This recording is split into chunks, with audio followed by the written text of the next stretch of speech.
দেখো এখানে দেখতে পাচ্ছ আমি অনেক রকম জিনিস নিয়ে কিন্তু চলে এসেছি। তার মধ্যে মেইন যেটা ইনগ্রেডিয়েন্টস, যেটা দিয়ে জিনিসটা তৈরি হবে, সেটা হচ্ছে মাছের ডিম। মাছের ডিম কিন্তু বাচ্চা থেকে বড় মোটামুটি সবাই খেতে খুব ভালোবাসে। তো হয়তো 1 থেকে 2% কি 3% লোক হয়তো ভালো নাও বাসতে পারে, কিন্তু মাছের ডিম ভালোবাসে না সেটা খুবই কম আছে। তো যাই হোক, মাছের ডিমটা আমি আগেই ভেজে রেখে দিয়েছিলাম।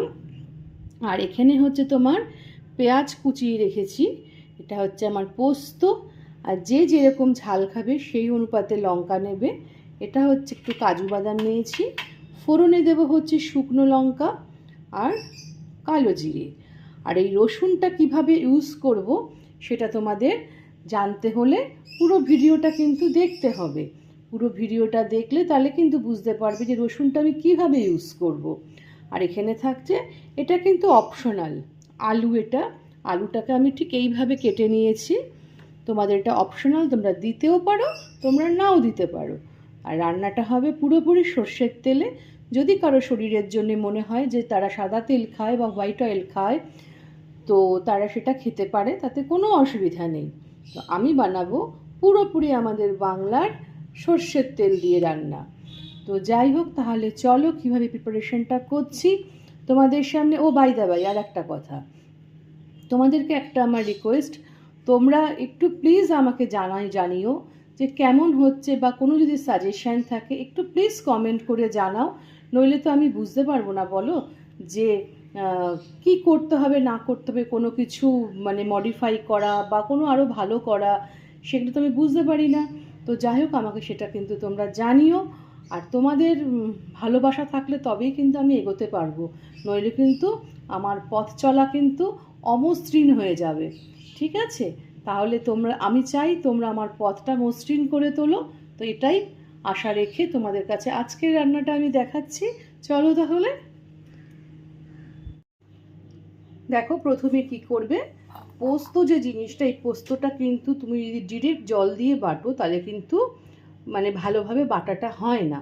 এই ড্রাই অবস্থায় কি করবে, মিক্সিতে দিয়ে মোটামুটি ভালোভাবে ঘুরিয়ে নেবে। ঘুরিয়ে নেবার পরে তারপরে কিন্তু জলটা দেব। ঠিক আছে? আমি পেস্টটা আগে করে নিই, মানে পেস্ট মানে আগে ডাস্ট করে পেস্টটা করে নিই, তারপরে তোমাদের কাছে আবার ফিরে আসছি। দেখো আমি কিন্তু হিন্দিতে বলে খসখস পোস্ত, আর ইংলিশে বলে পপি সিড। তো পোস্ত আমাদের বাঙালির আমরা পোস্ত বলে থাকি। তো ওই পোস্তটা কিন্তু এবার এর মধ্যে আমি কিন্তু গ্রাইন্ড করে নিয়েছি। নেওয়ার পরে এর মধ্যে দিয়ে দিচ্ছি কাজু বাদাম, আর দেব হচ্ছে যে যেরকম ঝাল খাবে সে অনুপাতে ঝাল দেবে। আমি 3টে লঙ্কা দেবো না, যদি ঝাল হয়ে যায় আমি একটু কমিয়ে রাখছি, যদি লাগে তো পরে আমি চিড়ে দিয়ে দেব। হ্যাঁ, আর দেবো এর মধ্যে একটু গরম জল। এর মধ্যে একটু গরম জল দিয়ে দিচ্ছি, দিয়ে এবার এটাকে পেস্ট তৈরি করে নেব। কড়াইতে আমি কিন্তু অলরেডি সর্ষের তেল নিয়ে খুব ভালো করে গরম করে নিয়েছি। নেওয়ার পরে যে শুকনো লঙ্কাটা তোমাদেরকে দেখিয়েছিলাম, শুকনো লঙ্কাটাকে ভালো করে ভেজে তুলে রেখে দেব। দিয়ে দিলাম শুকনো লঙ্কাটা, আমি কিন্তু একটু ফাটিয়ে দিয়েছি কারণ যাতে গায়ে ছিটে না আসে।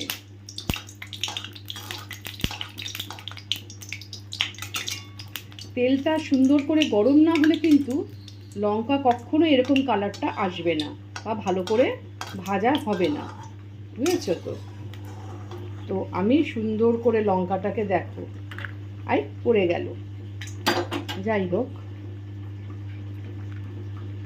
এই দেখো ভীষণ গরম, ধরতে পারছি না, দাঁড়ো ঠান্ডা হোক দেখাচ্ছি। তো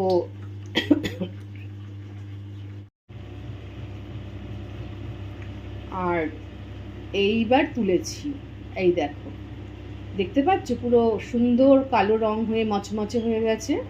তো এবার কি করবে, এবার দিয়ে দেব তেলের মধ্যে কালো জিরে ফোড়ন দিয়ে দিচ্ছি। কালো জিরে ফোড়নটা দেবার পরে কি করবে, এই যে পেঁয়াজটা কুচিয়ে রেখেছি এই পেঁয়াজটা দিয়ে দেবো। পেঁয়াজটা দেওয়ার পরে একটু আন্দাজ মতো নুন দিচ্ছি, যেটা এখনও লাগবে পরেও লাগবে। দিয়ে দেবো একটু হলুদ আন্দাজ মতো অল্প করে দেব, দিয়ে ওকে একটু নেড়ে নাও।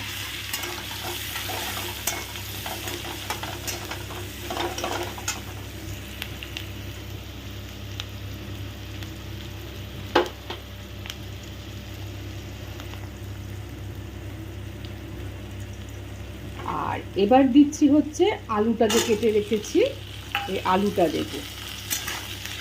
যদি মাছের বড়াটা আগে থেকে ভাজা থাকে তাহলে কিন্তু রান্নাটা করতে খুব বেশিক্ষণ সময় লাগে না। তো এবার এটাকে আমি কি করব, এই আলুটাকে অল্প ফ্লেমে, লো ফ্লেমে নরম করে নেব। তার জন্যে ঢাকা দিয়ে দিলাম। এটাকে বারবার করে খুলে খুলে একটু নাড়াচাড়া করে দেখবে নরম হয়ে গেছে। তা আলুটা নরম হওয়া অবধি একটু তোমাদের কাছ থেকে বিরতি নিচ্ছি।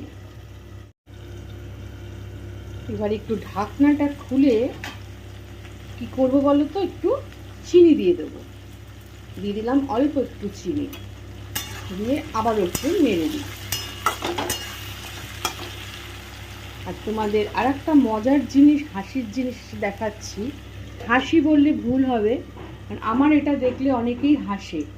তো এটা হচ্ছে আমার ভাতের গামলা, ছোট্ট গামলা, আর আমি এইটুকুই ভাত খাই, 2 চামচ চালের আমি ভাত খাই, বুঝতে পারছো? তা এই আমার ভাত রান্নাটা দেখে কিন্তু আমার বাড়িতে যারা আসে তারা সবাই বলে যে তুমি এইটুকু ভাত খেয়ে কী করে থাকো, মানে মাখলে পরে 2 দলাতেই শেষ হয়ে যাবে। এইরকম কিছু করার নেই বলো, আমার শরীরের জন্য আমাকে এটা খেতে হয়, করতে হয়।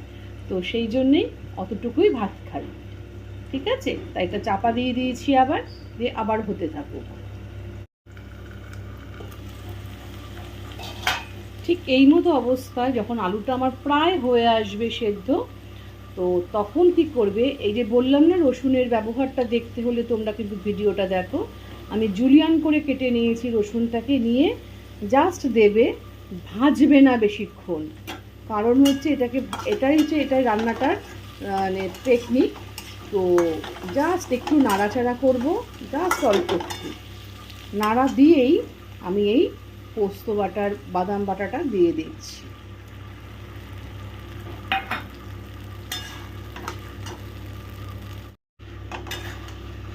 জাস্ট মানে কাজু বাদাম আর পোস্তটা দেওয়ার পরে একটু হালকা হাতে একটু নেড়ে নেবে। নেড়ে নেবার পরে কী করতে হবে তোমাদের দেখাচ্ছি। ফ্লেম কিন্তু বাড়াবে না, তাহলে কিন্তু নিচে পুড়ে যাবে। আমার কিন্তু এটা হালকা হাতে একটু জাস্ট ভেজে নিয়েছি। এবারে কি করছি দেখো, এর মধ্যে একটু হালকা উষ্ণ গরম জল দিয়ে দেবো। কারণ এই মাছের ডিমগুলো তো তোমার নরম হতে হবে, প্লাস ও কিন্তু অনেকটা জুস টেনে নেয়, অ্যাবজর্ব করে নেয়। তো তার জন্যে আমাকে তো একটু জল দিতেই হবে। ওকে, এবার একটু ফ্লেমটা বাড়িয়ে দাও। এটাই কিন্তু বেশি হলুদ যায় না, একদম অল্প হলুদ দিয়ে করতে হয়। মানে একটু সাদা, একটু হলুদ হবে, একটু ঝাল, একটু মিষ্টি। দেখো ঝোলটা পুরো আমার টকবক করে ফুটে উঠেছে কিন্তু। এবার কি করব, এর মধ্যে আমি আস্তে আস্তে করে বড়াগুলো ছেড়ে দেব।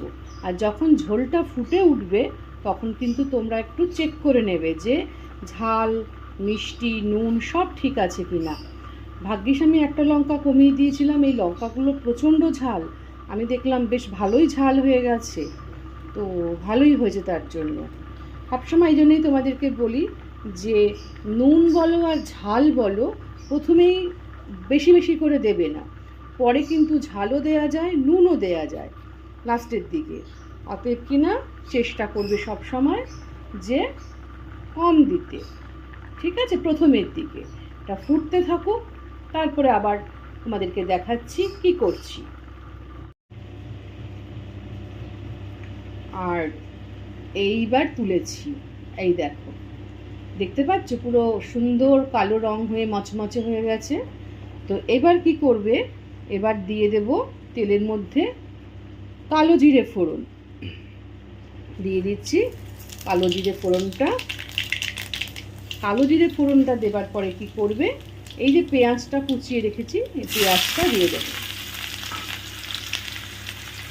পেঁয়াজটা দেওয়ার পরে একটু আন্দাজ মতো নুন দিচ্ছি, যেটা এখনও লাগবে, পরেও লাগবে। দিয়ে দেবো একটু হলুদ আন্দাজ মতো, অল্প করে দেব। দিয়ে এটাকে একটু নেড়ে নাও।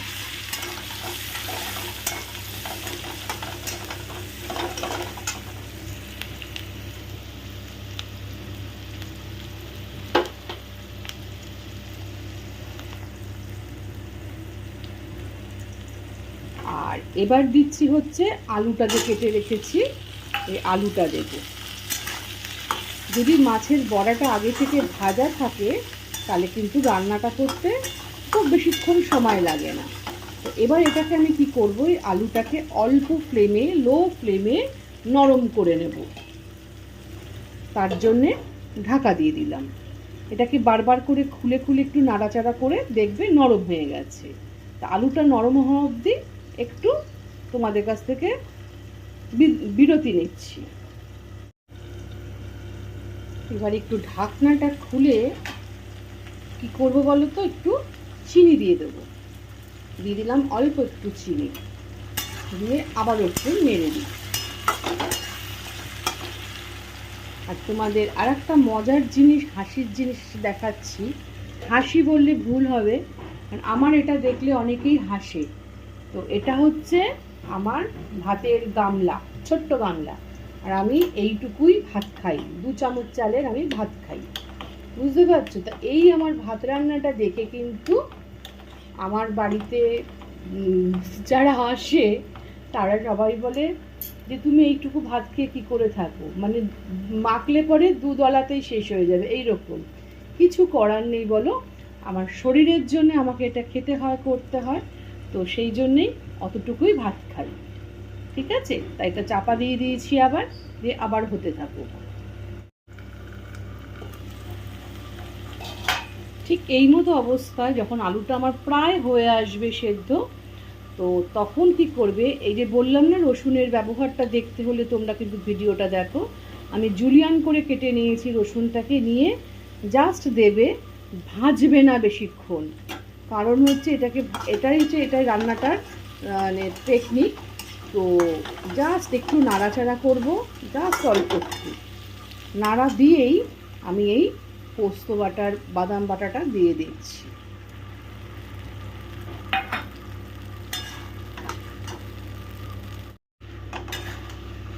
জাস্ট মানে কাজু বাদাম আর পোস্তটা দেওয়ার পরে একটু হালকা হাতে একটু নেড়ে নেবে। নেড়ে নেবার পরে কি করতে হবে তোমাদের দেখাচ্ছি। ফ্লেম কিন্তু বাড়াবে না, তাহলে কিন্তু নিচে পুড়ে যাবে। আমার কিন্তু এটা হালকা হাতে একটু জাস্ট ভেজে নিয়েছি। এবারে কি করছি দেখো, এর মধ্যে একটু হালকা উষ্ণ গরম জল দিয়ে দেবো। কারণ এই মাছের ডিমগুলো তো তোমার নরম হতে হবে, প্লাস ও কিন্তু অনেকটা জুস টেনে নেয়, অ্যাবজর্ব করে নেয়। তো তার জন্যে আমাকে তো একটু জল দিতেই হবে। ওকে, এবার একটু ফ্লেমটা বাড়িয়ে দাও। এটাই কিন্তু বেশি হলুদ যায় না, একদম অল্প হলুদ দিয়ে করতে হয়, মানে একটু সাদা, একটু হলুদ হবে, একটু ঝাল, একটু মিষ্টি। দেখো ঝোলটা পুরো আমার টকবক করে ফুটে উঠেছে কিন্তু। এবার কি করব, এর মধ্যে আমি আস্তে আস্তে করে বড়াগুলো ছেড়ে দেব। আর যখন ঝোলটা ফুটে উঠবে তখন কিন্তু তোমরা একটু চেক করে নেবে যে ঝাল, মিষ্টি, নুন সব ঠিক আছে কি না। ভাগ্যিস আমি একটা লঙ্কা কমিয়ে দিয়েছিলাম, এই লঙ্কাগুলো প্রচণ্ড ঝাল, আমি দেখলাম বেশ ভালোই ঝাল হয়ে গেছে, তো ভালোই হয়েছে। তার জন্য সবসময় এই জন্যই তোমাদেরকে বলি যে নুন বলো আর ঝাল বলো প্রথমেই বেশি বেশি করে দেবে না, পরে কিন্তু ঝালও দেয়া যায়, নুনও দেয়া যায় লাস্টের দিকে। অতএব কিনা চেষ্টা করবে সব সময় যে কম দিতে, ঠিক আছে, প্রথমের দিকে। এটা ফুটতে থাকুক, তারপরে আবার তোমাদেরকে দেখাচ্ছি কি করছি। তোমাদের একটা জিনিস দেখাই, দেখো আমি কিন্তু বড়াটা দিয়ে চাপা দিয়ে দিয়েছি, কেন জানো তো, তাহলে খুব ভালো সুন্দর নরম হয়ে ফুলে ওঠে। দেখবে, দেখো তোমাদের একটু দেখাই, দেখেছো বড়াগুলো কিরকম ফুলে উঠছে। আর আমি ফ্লেমটা একটু বাড়িয়েই দিয়েছি, মিডিয়াম করে।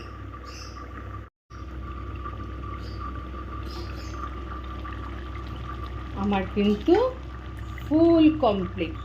মানে এই মেজারমেন্টের ঝোল কিন্তু আমাকে রাখতেই হবে, কারণ এটা যখন ঠান্ডা হবে তখন কিন্তু এই জুসটাও কিন্তু কমে যাবে।